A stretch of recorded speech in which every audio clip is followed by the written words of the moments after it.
Greetings. On this video, I am going to teach you how it is that you set up a Google Calendar for the purpose of embedding it into Moodle, ultimately just to communicate digitally with parents and students regarding classroom events, assignments, due dates, etc. So if you are in Moodle on your page, you can access the calendar section of Hopkins Apps by going back to the Moodle homepage. You always have a hot link in the far left-hand corner to get back to Moodle homepage. Click on it. One of the core apps is Calendar, so you could click on that icon in the center section of the Moodle homepage. And what you're looking at here is my work calendar. If you look on the left-hand side, by default, as a teacher, you're going to have a calendar with your app's address, which would be what you would use if you choose to manage some personal events in your life. If you're going to do a course calendar, you are going to want to click on the Add icon under My Calendars and set up that calendar based on the name of the course. So I'm going to click on Add, and I'm going to type in a course name, or a calendar name, which is going to be the same name as my course, Life Science 7. It wouldn't hurt to put a description in there. You could say these are the events and due dates for Life Science 7. And you could throw in a time zone if it was necessary. Right off the bat, this is going to be something that is a communication tool, so you want to make it public. So you're going to click on Share this calendar with others, and you'll also click to make this calendar public. You don't need to change any of these settings. Just see all events. Then click Create Calendar. It's going to ask you if you want to make it visible to the world, and you say absolutely. And then it will take you right back to your Hopkins Apps calendar, and it'll fill in on the left-hand side under My Calendars. It'll give it a different color. So now normally, if I were wanting to be very efficient about adding events to my calendar, I probably am going to want to be in the 4-day view.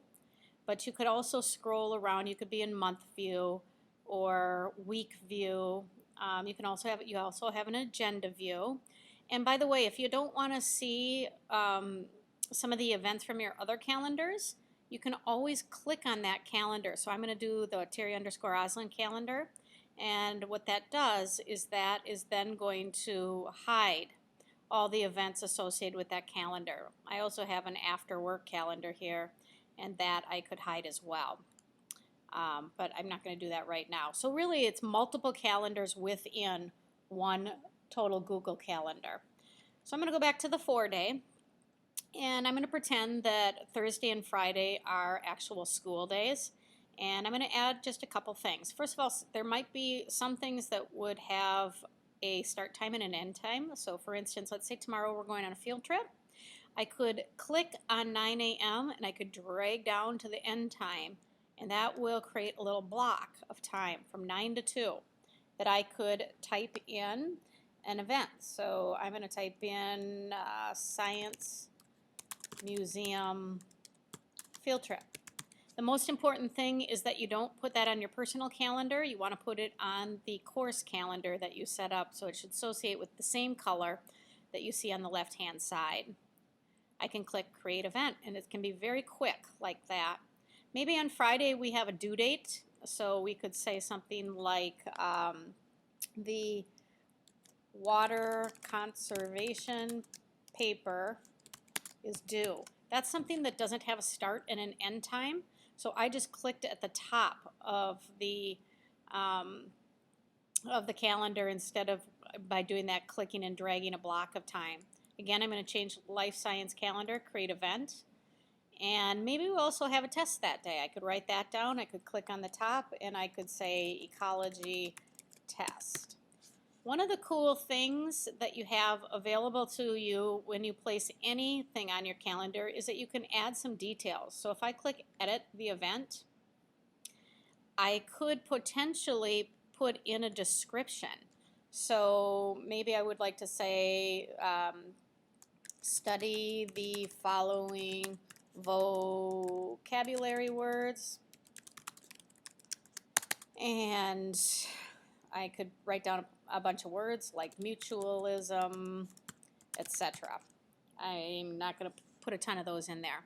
Then the other thing you should know is that you can add attachments. So let's say you did have a study guide that you had uploaded to Hopkins Apps, or maybe you had the objectives for that unit.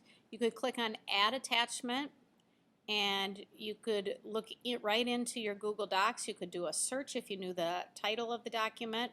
But again, it would have had to been a document that you had uploaded to Hopkins Apps, or you could upload it right on the fly. So that's a great option as well. I'm going to click on Save.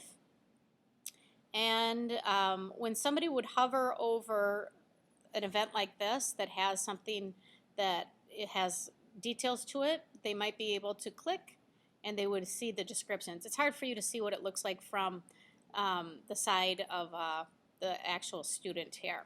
But that is how you basically add things to your calendar, and in the next lesson you'll learn how to embed this calendar into Moodle.